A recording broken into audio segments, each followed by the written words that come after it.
Cara menghindari riba. A. Dalam jual beli. Berikut ini beberapa syarat jual beli agar tidak menjadi riba. Di antaranya, menjual sesuatu yang sejenis ada 3 syarat, yaitu serupa timbangan dan banyaknya. Dalam proses jual beli, terutama untuk barang yang dapat dihitung dengan takaran dan timbangan, tentu dalam prosesnya pedagang harus berhati-hati. Jangan sampai mengurangi timbangan atau takaran yang sudah ditawarkan kepada konsumen. Antara barang yang ditawarkan dan timbangan harus sama ya. Jangan dikurangi meski hanya sedikit. Tunai. Syarat dalam jual beli agar tidak menimbulkan riba adalah dengan cara membeli secara tunai atau cash.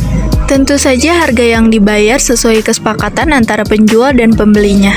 Pembayaran secara cash atau tunai jauh lebih aman dan memiliki manfaat kebaikan di dalamnya, baik bagi pembeli maupun penjual. Terima dalam akad atau ijab kabul. Sebelum meninggalkan majelis akad atau proses transaksi selesai, baiknya antara penjual dan pembeli harus mengucapkan akad. Misalnya, penjual mengatakan, "Saya serahkan barang pada Anda." Lalu pembeli menjawab, "Saya terima barangnya dengan harga yang disepakati."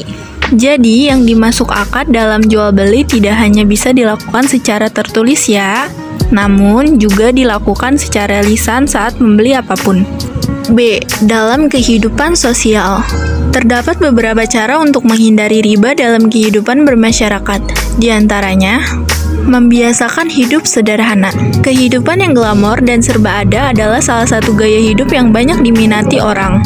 Hati-hati loh, kehidupan yang hedonis bisa menjerumuskan Anda ke dalam sengsara dan dosa riba. Untuk itu, biasakanlah hidup sederhana agar kita terhindar dari bahaya riba. Menghindari kebiasaan berhutang. Berhutang memang tidak dilarang dalam Islam. Namun, alangkah baiknya kita menghindari kebiasaan berhutang. Karena hutang dalam Islam akan diminta pertanggungjawaban hingga ke akhirat.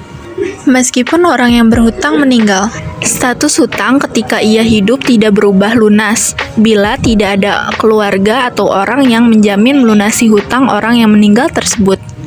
Jikapun terpaksa hutang, jangan coba-coba berhutang kepada rentenir ya, karena sudah pasti ada riba di dalamnya. Bekerjalah dengan sungguh-sungguh untuk mencukupi kebutuhan hidup, walaupun dengan bersusah payah. Salah satu cara menghindari riba adalah dengan bekerja keras agar bisa mencukupi semua kebutuhan hidup, tanpa harus terlibat hutang pada siapapun.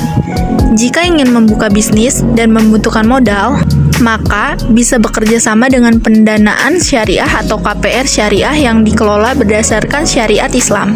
Tidak ada riba dan akad batil di dalamnya. Seperti Rumah Halal Bamboo Garden Village yang juga bekerja sama dengan pendanaan syariah yang 100% akadnya sesuai syariah tanpa riba. Cara pengajuan mudah dengan pengajuan dana mulai DP 0% dan cicilan ringan. Jika dirasa informasi ini bermanfaat, silakan like, share, dan subscribe ya.